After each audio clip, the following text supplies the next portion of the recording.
Terima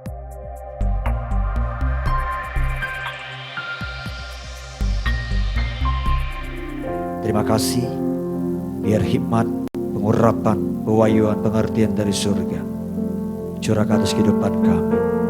Buat kami memahami akan firman-Mu pagi hari ini. Di dalam nama-Mu yang kudus, dalam nama Tuhan Yesus. Haleluya. Amin.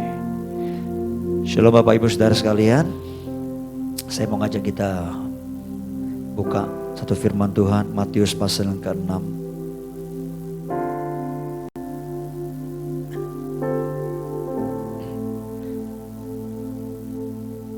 Ayat yang ke-9 mulai, saudara. Ini doa Bapa kami. Saya percaya sudah berapa kali saya sampaikan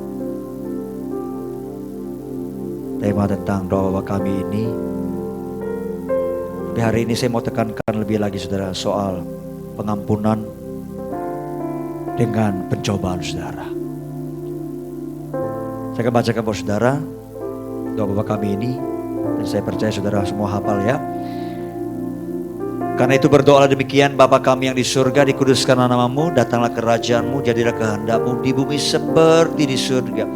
Berikanlah kami pada hari ini makanan kami yang secukupnya, dan ampunilah kami akan kesalahan kami, seperti kami juga mengampuni orang yang bersalah kepada kami.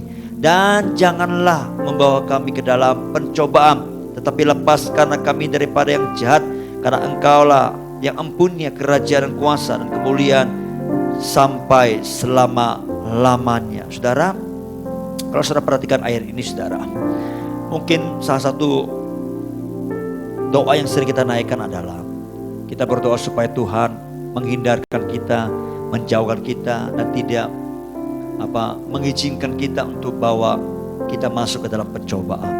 Sebab kita tahu di dalam pencobaan ada banyak hal-hal yang sulit, ada banyak hal-hal yang sukar yang seringkali mendatangkan penderitaan buat hidup kita, saudara.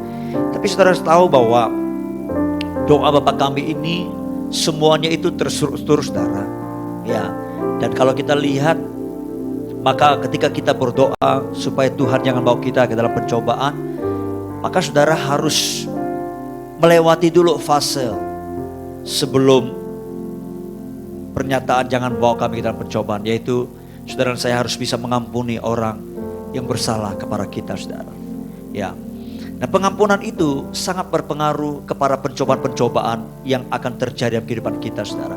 Kalau kita tidak mengampuni, maka setan, ya, atau roh jahat, dia punya akses untuk menyerang hidup kita.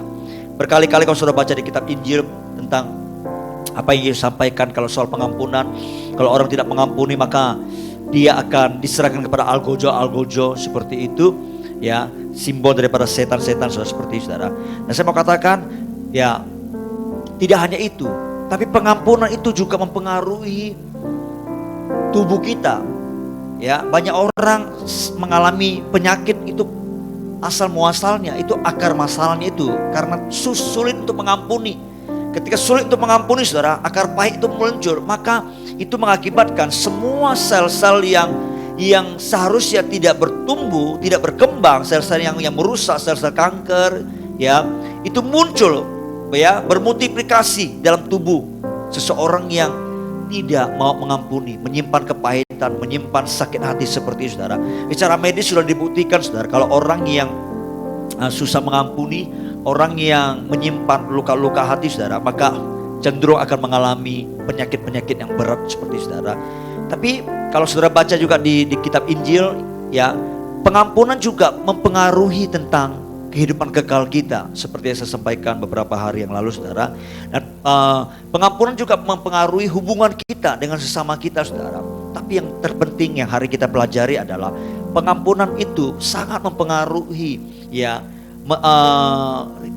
serangan setan, ya, cobaan-cobaan dari si jahat itu dalam kehidupan kita, saudara. Ya, jadi kalau orang tidak mau mengampuni, dia bisa menjadi sasaran bagi setan untuk menyerang hidupnya, saudara. Seperti apa contohnya? Saya berikan contoh, saudara. Ini saya analogikan lebih gampang, saudara. Saudara tahu ya, Yesus pernah berkata begini, Beelzebul Ya, kalau saudara baca di Matius pasal 12, itu Beelzebul itu tuan atau raja dari lalat. Kita tahu lalat itu hinggap kemana? Hinggap ke tempat yang busuk, ke tempat sampah. Nah, kalau saudara dan saya, ya, sebagai pengikut Yesus, kita sudah tahu firman Tuhan, ya, dan iblis tahu, ya, dia tahu legalitas, saudara. Kalau orang tahu firman dan tidak menghidupinya, dia punya celah di sana. Dan setan bisa menyerang kehidupannya, saudara. Bukan berarti tidak punya perlindungan Tuhan, tapi kita buka celah sendiri, saudara. Nah, ketika orang tidak mau mengampuni, dia menyimpan kesalahan orang lain. Ingat kesalahan itu sama seperti sampah yang busuk, disimpan di hatinya, saudara. Maka apa yang terjadi, saudara? Maka kemana-mana dia akan membawa sampah itu, yang busuk itu, kemana-mana, saudara. Seperti itu. Nah, kalau sudah busuk, saudara, maka lama-kelamaan, saudara, dia akan mengeluarkan aroma yang busuk juga, ya. Sehingga apa yang terjadi, saudara? Coba saudara tahu, ya, sampah di rumah 1 hari aja nggak dibuang, ya, itu pasti nanti, apalagi yang namanya sampah dari usus ayam, dari ikan, udah, aduh, itu 1 jam aja, jangan 1 hari, 1 jam aja sudah busuk, seperti itu, saudara. Ya, sehingga apa yang terjadi, saudara? Maka nanti akibatnya, ya, bukan hanya aroma bau itu menyelimuti seluruh rumah, saudara, nanti juga akan mengundang binatang-binatang yang tidak tahu datangnya dari mana, tiba-tiba bisa muncul. Ada ulat belatung di sana, ada kecoa, ada lalat, ada tikus, saudara. Ya, kenapa itu bisa datang? Karena seolah-olah, saudara, ya, mereka menerima panggilan khusus atau undangan pribadi, ya, untuk mereka datang berpesta, saudara. Mereka berkumpul di tempat di mana bau aroma itu ada, seperti itu, saudara. Bau busuk itu ada, saudara. Nah, secara rohani seperti itu, saudara.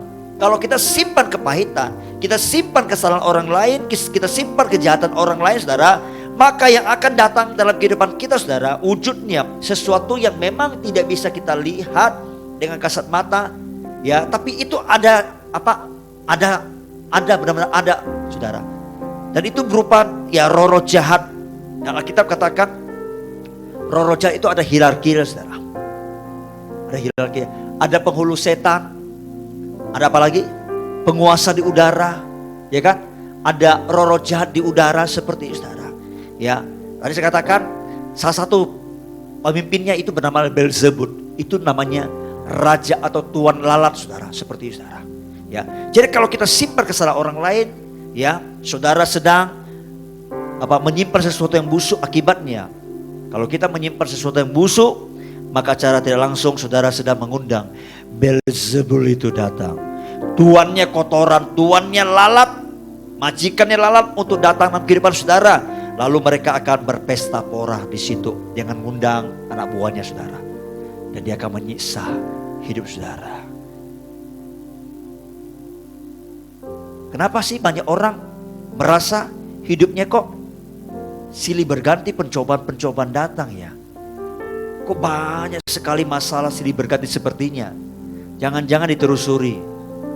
Mungkin salah satu penyebabnya, akarnya adalah ketiada pengampunan.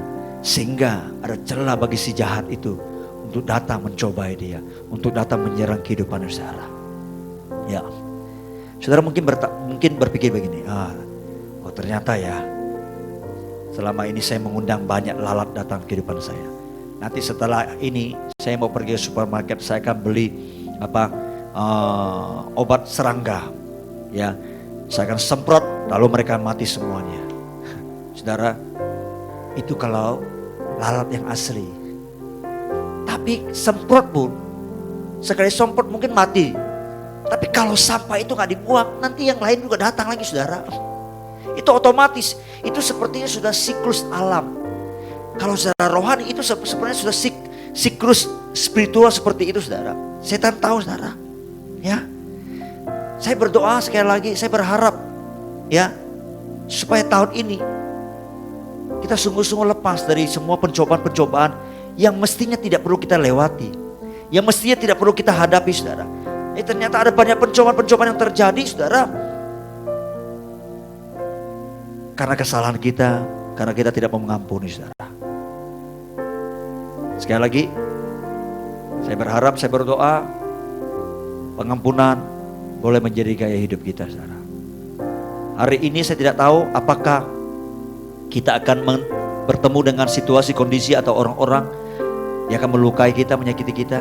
Bisa jadi kita bisa melihat situasi, kondisi, kita bisa melihat sikap orang yang tidak kita senang, lalu kita bisa timbul syak di hati, lalu kemudian kecewa, dan lama-lama bisa kita tidak suka dan luka di situ, saudara, dari orang itu. Tapi apapun itu, hari ini dan hari-hari yang lalu saya sudah sampaikan, firman Tuhan sudah mengajar kita, ayo segera melepaskan pengampunan. Sampah kita tahu sudah, itu sampah segera dibuang, jangan disimpan, jangan disimpan. Kecuali saudara bisa mengolah sampah itu menjadi pupuk, iya kan? Iya, ya, saudara bisa mengolahnya menjadi pupuk. Artinya saudara bisa mengatasinya, lalu kemudian itu bisa menjadi satu berkat buat orang lain, ya kan?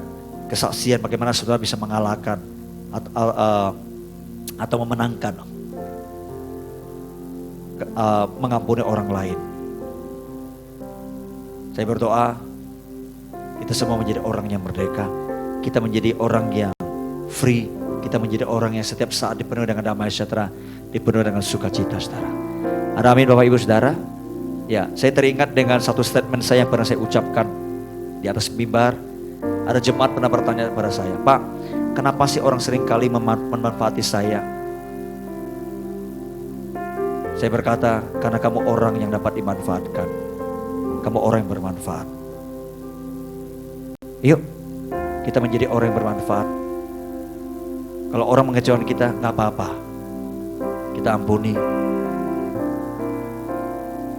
kita berkati orang itu, karena memang kita orang yang bermanfaat, saudara. Amin Bapak Ibu Saudara. Saya berharap hari ini hati kita dilingkupi dengan sukacita Tuhan yang begitu luar biasa. Ya, jangan lupa terus berdoa. Hari ini saya himbau untuk setiap anak-anak Tuhan yang mungkin juga mengalami banjir. Dari pagi kita menerima berita ada gereja yang juga mengalami banjir cukup tinggi. Kita berdoa mereka juga dikuatkan, dihibur. Ya, kita berdoa supaya curah hujan juga tidak terlalu lebat turun di atas kota ini, saudara. Haleluya. Oke, yuk kita mengakhiri Mesbah Fajar kita pagi hari ini.